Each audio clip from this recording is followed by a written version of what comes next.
if you invest in your people and showcase them internally as experts and externally, people say, wow, that's an organization that knows what's going on. They're looking around the corner into the future, and they're helping me prepare for the problems that I need to solve. If you do that routinely, you build a deep relationship with your client, your customer, whomever. You can't send a salesperson every month to say, hey, are you going to buy yet?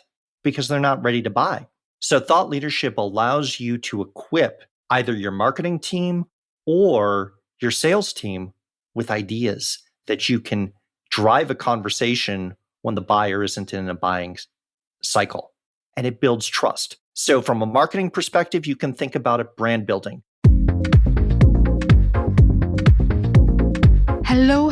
Welcome to another episode of the Internal Marketing Podcast, the unique podcast series where we talk about marketing from the inside out, exploring all the ways you can build the brand and drive growth by engaging and empowering company employees to become advocates of the brand. I'm your host, Kerry-Ann Stimson, and I'm very happy to be bringing you this episode where we'll be discussing how you can build a culture of thought leadership in your company. But before we get started, if you're looking for more practical resources and powerful perspectives about leveraging the power of internal marketing in your company, then the Happy Monday Club is the newsletter for you.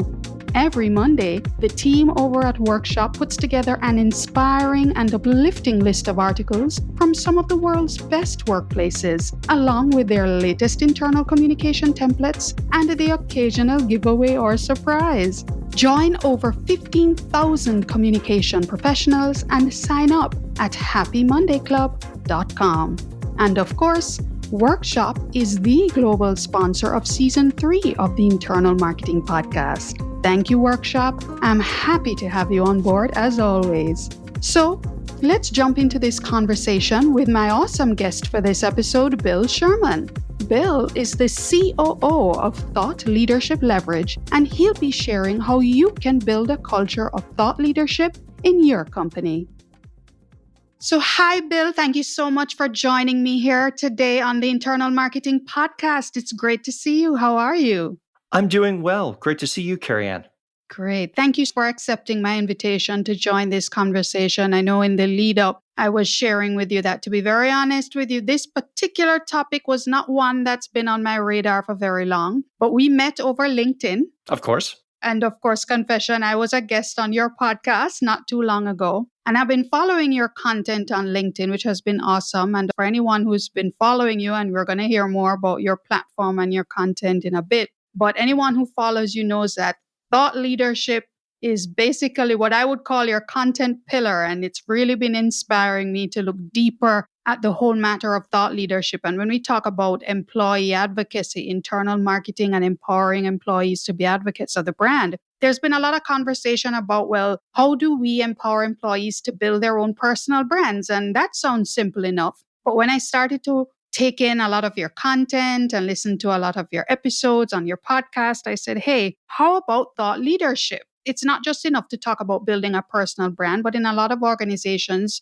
companies may have thought leaders that exist as part of their team of employees already, or there could be budding employees right there just waiting to burst out into the open and share their great stuff with the rest of the world. And again, there's an opportunity for company brands to benefit from thought leadership and having thought leaders on the team. So I said, hey, Bill's the person. And you gladly accepted my invitation. So thank you so much. Bill, I always like to start off with a level setting question just to make sure that we're all on the same page, our listeners. And it's really about defining thought leadership. I feel like people have a different definition for it, depending on maybe the country that you're in or the industry that you're in. But could you just start off by defining for us what is thought leadership? And by extension, who's a thought leader?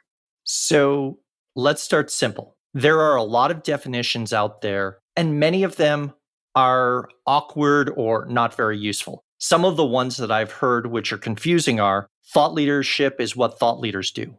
Yeah, that doesn't get us anywhere. Or thought leadership is your smartest content marketing. Okay, again, what do I do with that, right? I like to think of thought leadership from a practitioner's mindset. And I use the word practitioner similar to someone might practice yoga or meditation. It's something that you do on a routine basis. You can learn the basics pretty quickly, but it can take a lifetime to master. Thought leadership, either for an individual or an organization, is about taking ideas to scale. And that's a big challenge. If you've got an idea you want to get out into the world, you need people to listen, to embrace the idea, accept it, and then possibly act or share it with others, right? It's about, from an organization's perspective, aligning the goals the organization has with what their audience needs to achieve, right? What ideas does your audience need? So, who can be a thought leader? I've seen individuals who are out in the world practicing business. Sometimes they have the support of their organization. Sometimes they do it evenings and weekends. Academics practice thought leadership. You have many executives who say, hey, I'm reaching the end of my career, but I have insights or ideas I want to share still. I'm not ready to leave the game or ride out into the sunset. And then a lot of people fall into thought leadership maybe as a second or third act in their career, right? Because when you're first out from college, you need some time to figure out, okay, where am I going? What am I doing? How do I fit into the world? But you start becoming a subject matter expert. And often the way that people make the first step into thought leadership is they publicly display their subject matter expertise. They share what they already know. And it may not be earth shaking or groundbreaking, but they're putting their knowledge out there, which to someone in need of that knowledge may be like a glass of water, absolutely satisfying a thirst. Wonderful. Taking ideas to scale. And I love the fact that you mentioned the whole matter of subject matter expert, because that was actually going to kind of lead into my next question. Because as much as, again, we have different people with different definitions of what thought leadership is, I feel like in this world now of influencer marketing and influencers and thought leaders, is it different from subject matter experts? Could you kind of break down for us what's the difference between perhaps a thought leader, an influencer, and a subject matter expert, if there's any difference there at all? Let's start with influencer, because I think there are similarities, but also some significant differences. So, influencers are trying to influence how people behave and act, but usually it's around a product or a buying decision in some way. So, you will have a marketing department say, we want to get this product visible. This person has a followership and an audience that fits the demographic that we want to reach. Great. Let's sponsor this influencer. They'll talk about our product. They'll appear in photos, et cetera. And people will sort of go, oh, that's interesting. And they'll look us up and maybe buy, right? Thought leadership doesn't have to be tied to an immediate buying decision. And actually, the outcomes can be very different. So you might be trying to make a sale or fill a sales pipeline, and get that marketing lead through thought leadership. But I've seen organizations, there are nonprofits that use thought leadership. For example, Habitat for Humanity does a lot of work in thought leadership, both on the research side and the public policy side, answering questions of how do we create better housing options for people around the world. And Habitat for Humanity isn't trying to sell houses. Far from it. In fact, they do the opposite, right? And so that's one distinction that I make. Another thing is thought leadership in organizations can be used when there's a long sales cycle. So imagine you're in manufacturing or heavy equipment where the sales cycle might be measured in years. You want to stay top of mind with the buyer, but you can't send a salesperson every month to say, hey, are you going to buy yet? Because they're not ready to buy. So thought leadership allows you to equip either your marketing team or your sales team with ideas that you can drive a conversation when the buyer isn't in a buying cycle. I love that. So you have your marketing and sales team in an industry or in a line of business that has a long buying cycle, and they need to kind of keep the conversation going and keeping ideas flowing to the prospective customer until they are ready. And thought leadership does that. I guess in a broader sense, Bill, my next question would be for anybody who's listening and they're part of a company in a leadership position, marketing, internal comms, or even the CEO, why would a company want to foster a culture of thought leadership? I mean, I'm sure some people are like, this sounds all pretty airy fairy. Why would a company want to even foster a culture of thought leadership in this day and age? So let's break this down in the sense that if an organization is hiring smart, good people, right?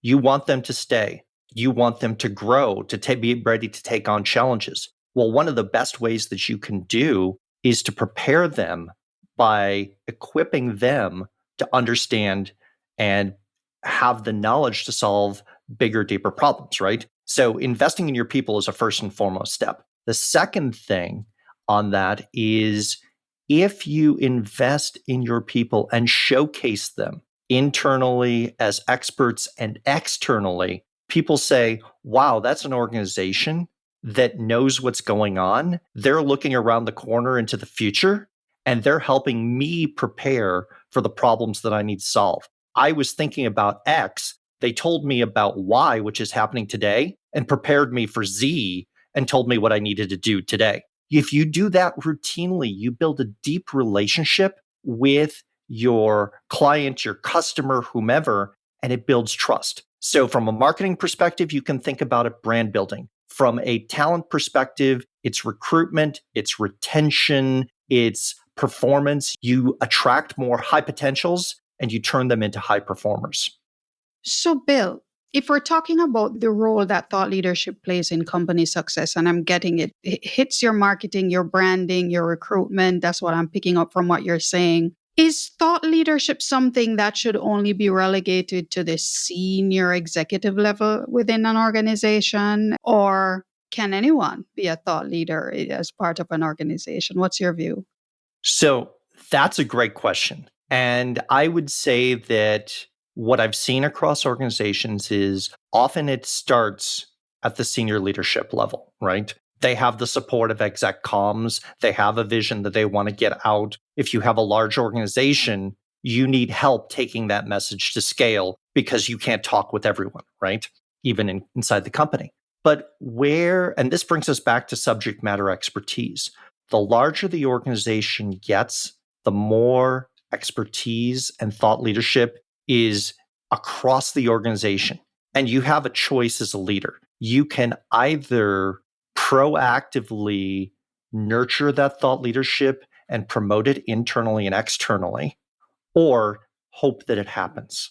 I'll give an example. So several years ago, had a client that had left thought leadership to the regional and the country level. So global company, many, many employees, and they had no global strategy for talent around thought leadership. And they had experts 3, 4 levels deep within the organization who influenced where the next generation of talent wanted to work and work with them. And they said, our leading expert in this area is about to retire.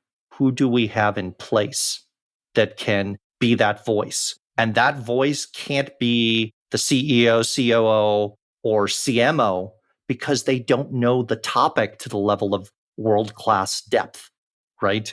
So if you want to advance your career as an individual, I'd argue that thought leadership is one of the best ways to advance your career. And then even more importantly, if you want to build a sustainable competitive advantage, thought leadership is one of the few things that you can do to keep on top. So, bearing in mind what you've just said, there are probably several folks or more listening who say, okay, great, that sounds great. But I'm sure you're going to stop us and say, hey, but hey, We don't just flip the switch and turn on the thought leadership button in a company. You're going to have the right culture in place for thought leadership to thrive, I'm suspecting. Certainly, as one of your students digesting your content every day. So, my next question then is, Bill, what are some of those preliminary questions that they should be asking themselves as they look across the company landscape to assess if that culture exists? So, in many, if not all organizations, the seeds of thought leadership already exist. It happens sort of like grass grows wildly, right? There are seeds that will grow, flowers that will grow, right? People will want to do it evening and weekends. But if you want to take it to the next level, you need to think about thought leadership as a formal function within the organization, both for internal communications, sharing ideas, as well as then taking them to whomever you're trying to reach, whether that's clients, customers, policymakers, et cetera. And for that, a couple logical questions begin.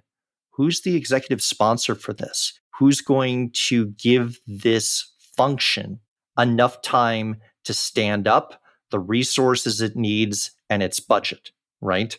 The second question then is, who's going to be the functional head of thought leadership? Now, I've seen that title range from senior vice president, director, senior manager. The head of thought leadership can be anywhere, different levels in the organization, but that person doesn't mean that they are anointed the smartest person in the company, right? Instead, they're responsible for curating ideas across the company, helping people create it, giving them the support. So the experts across the company, giving them the courage to take that step to write that paper, post on LinkedIn, make a speech at a conference, all of those things, and then provide support. And then the final thing the head of thought leadership does is make sure it gets deployed and then measure it to say, okay, are we getting the right ideas to the right audience and are we creating impact? Those are the first two steps to move it from sort of wildflowers to a cultivated garden.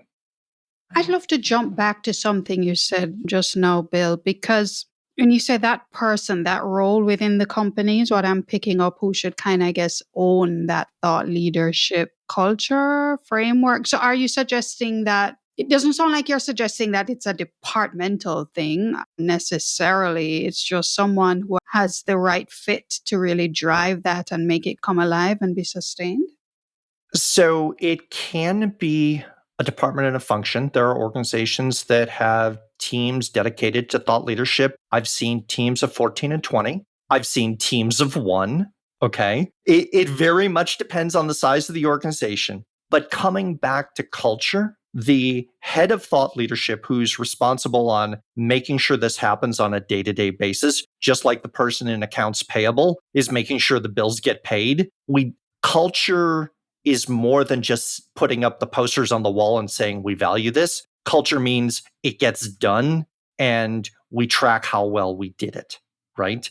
It's a team work process between the senior leader who's the champion, and I would advocate for the CEO to be the role model of this because ultimately, in my opinion, culture is one of the very few things that a CEO cannot delegate. The CEO owns culture, right? So the CEO, if they're going to say, we're going to do thought leadership and we're going to invite people to participate in practicing thought leadership, that CEO needs to take that first scary step themselves and be willing to do it.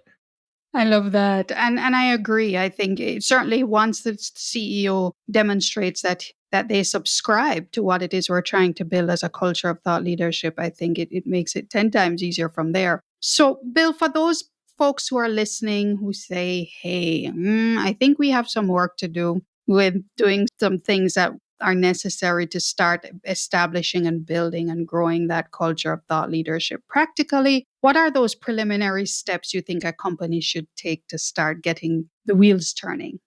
So start looking at who's already practicing it, who's doing it in their own time, who's burning the midnight oil evenings and weekends. Either they're active on social and they have a strong personal brand and they're sharing ideas, or they're speaking at conferences, they're the ones who get invited to be on webinars, etc. You probably already have a couple go-to people who have accidentally fallen into thought leadership. And if you talk to them, they'll say, oh, yeah, I guess I'm doing that. When did that get added to my role? Right. And so the first step is say, this is good. Let's formalize it and make it a formal part of your role and give you the time and the support that you need to do this well. And I'm a big believer that the organization sends a strong signal when you give support. If someone is great at ideas, but they're not as comfortable as a speaker, maybe get them some time with a speaking coach, or partner them with a writer if they've got great ideas, but they say my writing isn't that strong, but I've got 3 places that want me to put out articles in premier locations. Those are solvable problems, right? And it sends a signal. You start with the people who are already enthusiastic, and then you get the next layer of people who will be curious and go, can I do that?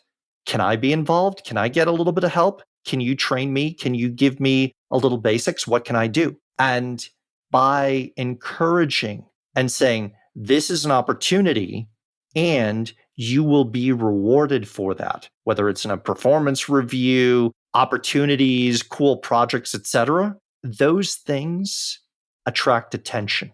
You're never going to get 100% of the organization. And not everybody has to be a writer or speaker, but you can send a message that it is everyone's responsibility within the organization to help good ideas spread within the organization and beyond it.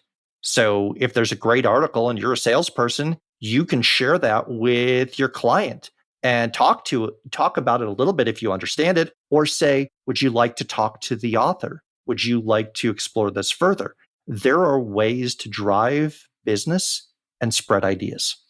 Absolutely. And when we're talking about culture, Bill, culture, it's about people. And because it's about people, there's that sense of inherent what I call dynamism that goes into culture because people change, people are impacted by different scenarios, situations that I would say impact their personality, how they engage with each other. And so the risk of trying to build a culture versus the risk of the culture perhaps kind of disintegrating or not remaining consistent is a real one, especially for companies who are new at trying to develop and build and sustain a culture of thought leadership. What are some of the steps companies can take to protect this culture of thought leadership they're trying to build and sustain?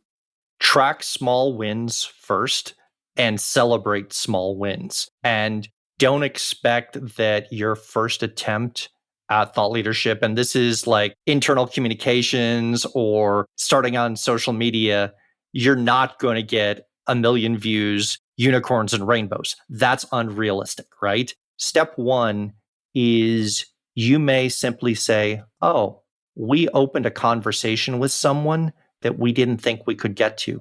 And that was because of this idea. Or, hey, I got invited to speak at this conference. Whatever it is, those small things, celebrate them. Recognize that it's going to take time. I would say, secondly, plan for 18 months to 2 years in terms of investment and time because thought leadership is a long tail investment, right? Okay.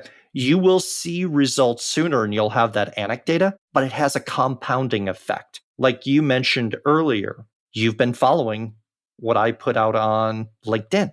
I've been doing that for years. The more that you put out content, the more people know you, follow you, and say, hey, let's have a conversation, right? Step 3, I would say on that is don't try to do everything at once in thought leadership. So one way that you can get tangled up is there's so many different media now. Podcasts, white papers, you can do video, you can do TikTok, you can do Instagram. It can be overwhelming and you can spread your budget and your resources too thin. And so what I would say from a cultural perspective is know your audience. who are you trying to reach with thought leadership? Whether that's an internal audience, it could be analysts, it could be industry experts, it could be academics, policymakers, it could be clients and customers. And you might have marketing profiles for them. But at the end of the day, don't try to reach everyone, because thought leadership isn't like a Super Bowl ad. You have to narrowcast. You have to look and say, we're going to focus on this small group of people. One of the things that I say is I'd rather be deeply irrelevant to 99.9% of the world so that I can be deeply relevant to that 0.1%. Okay. And so in thought leadership, you have to do a lot of letting go. And it's really easy for a team or a leader to be activity focused and say, well, let's launch this new podcast, or let's write this new white paper, or do new research, because you can check off the box and say, we did the thing. But that's often going to spread you too thin. What you need to do is stay on message to a narrow audience, become deeply relevant, and remember, the first time that you put the idea out there, your audience probably won't encounter it. The reason being, just because you posted something on LinkedIn once, it's folly to assume that your audience saw it. The same for any form of thought leadership. Wow. What you're saying just is really even just speaking to me, because when we talk about thought leadership, like this subject of internal marketing, for instance, which when I first encountered it 2 years ago, I mean, it's not my nomenclature, it's not my thought, but when I encountered it, it's like a light bulb went off. And then when I started to dig, I realized an absence of resources and information. And I just felt that not enough people were talking about this very powerful aspect of what should be a marketing conversation. And as I've been starting to put out content, which I'm not nearly as disciplined as you are with your thought leadership content, but you realize that, wow, it really is a long game. And you're not necessarily going to get 300, 400 likes like some of the other content creators out there. But you still just have to recognize that the vast majority of people may never get what your particular area of thought leadership is, but just continue, keep at it. It's a long game, be consistent, and you'd start to attract and certainly retain people who are thinking just like you. Or certainly would want to subscribe to your idea and find it beneficial to them. That's wonderful. So thought leadership in many ways is about creating a movement around the like-minded and the persuadable, right? So I'll give you an example. And this comes from head of thought leadership. He and I were having a conversation at a large organization. He and I were talking about a webinar that they'd just recently done on thought leadership. And he said, we had the highest attendance ever at this webinar. And I said, great, that's fantastic. Did you have the people that you wanted at that session? Were those the right people, or were those people who weren't for your message? And he said, I don't know. And so to your point on the 300 likes, I'd rather have 3 likes and comments from the exact people I'm trying to reach than 300 people going, thumbs up, right?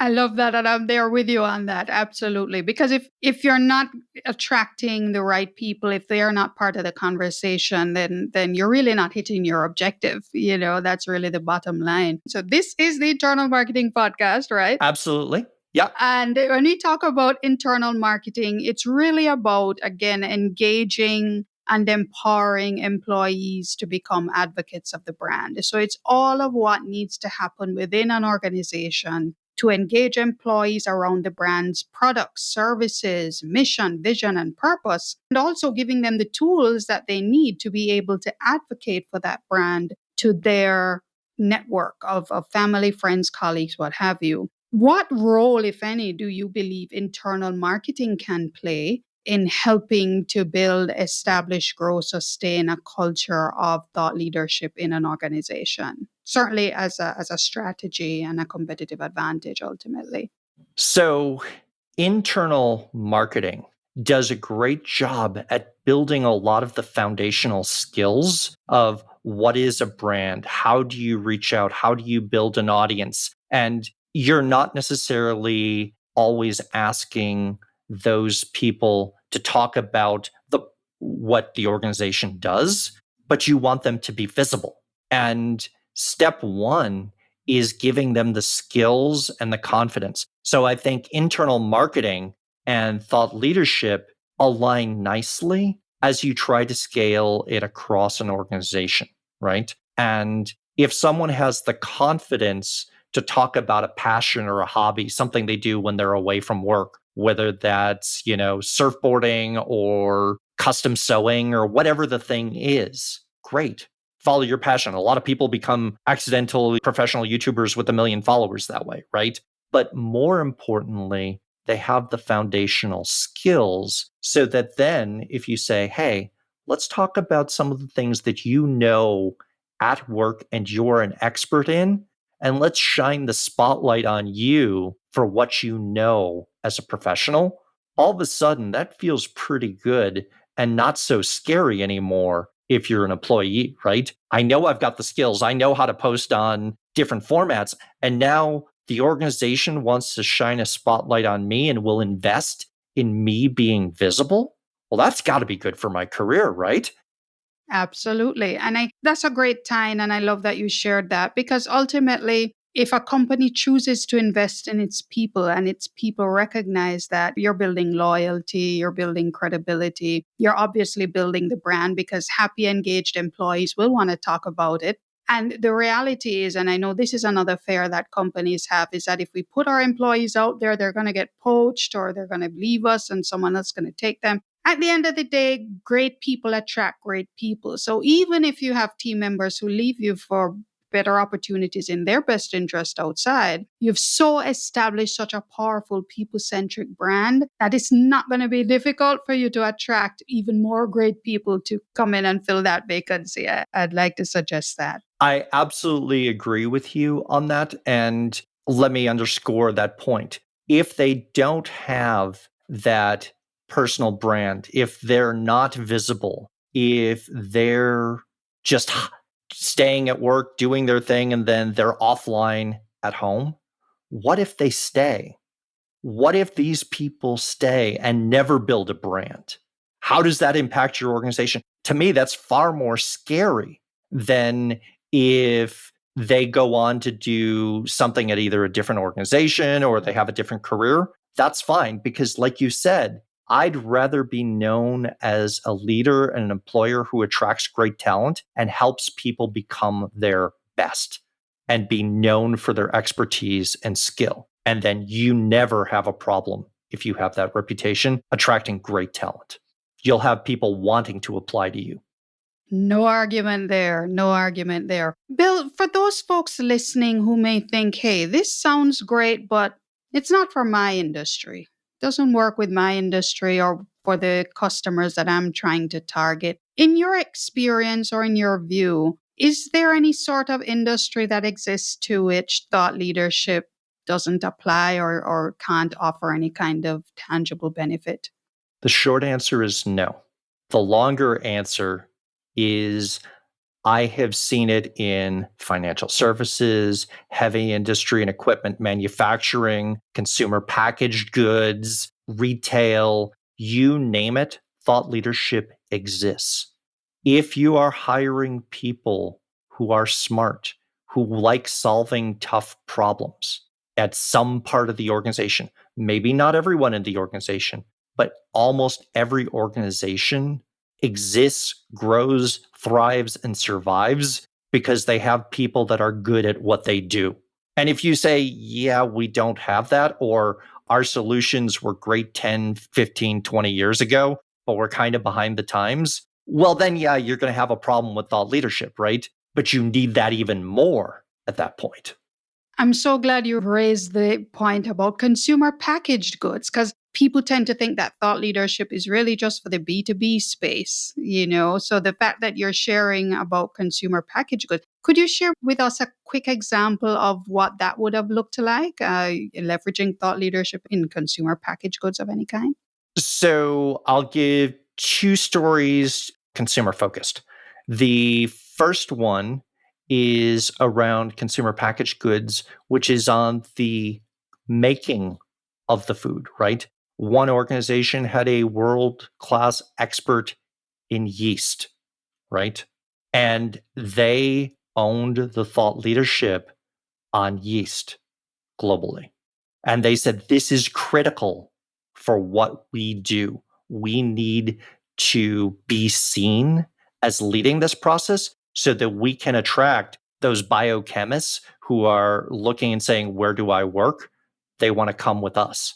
The second one that I would use is in financial services. So a lot of financial advisors, they have different names in different countries around the world, but those who are in advising individuals how to invest their money. There is a lot of use of thought leadership between the financial advisor and the individual client, because quite literally, there is so much going on in the world of finance and investment that no person can keep up with it. And so even the financial advisors need insights and research that they can understand all of the options so that they can then share those insights with their clients, the end users and consumers. If you think about thought leadership this way, it's a noisy, noisy world out there, right? We want people who we trust to tell us how to make smart decisions.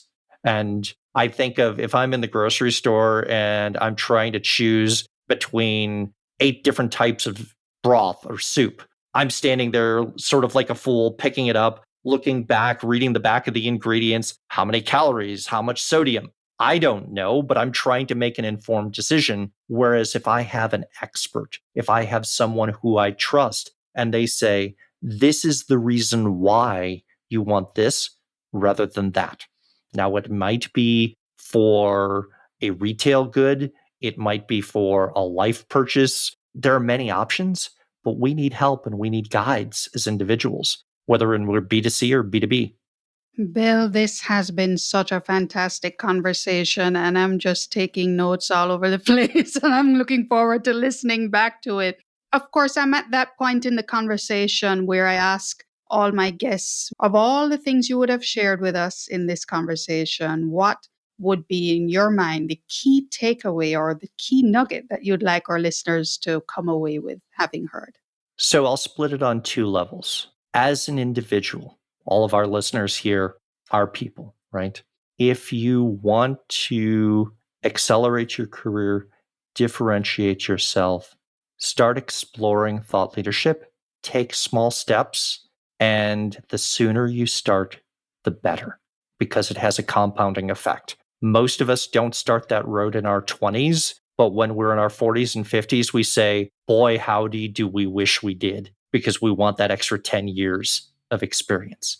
Don't let either content insecurity, is my idea good enough, hold you back, or imposter syndrome. Regardless of who you are, add your voice to the conversation because someone is willing to listen to what you have to say.